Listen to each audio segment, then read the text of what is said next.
The tenses. காலங்களில் இரண்டாவதாக simple past tense, அதாவது செய்து முடித்த செயலொன்றை குறித்து நிற்பதாகும். செய்தோம். பாசிட்டிவ் ஃபார்ம் செய்தார். She helped us.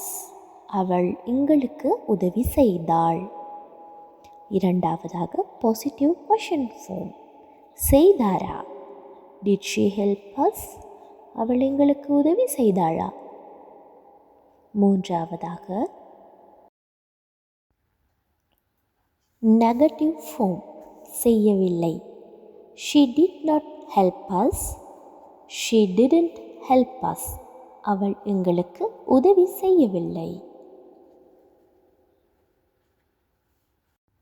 நான்காவதாக நெகட்டிவ் கொஷன் ஃபார்ம் செய்யவில்லையா. Did she not help us? Didn't she help us? அவள் எங்களுக்கு உதவி செய்யவில்லையா.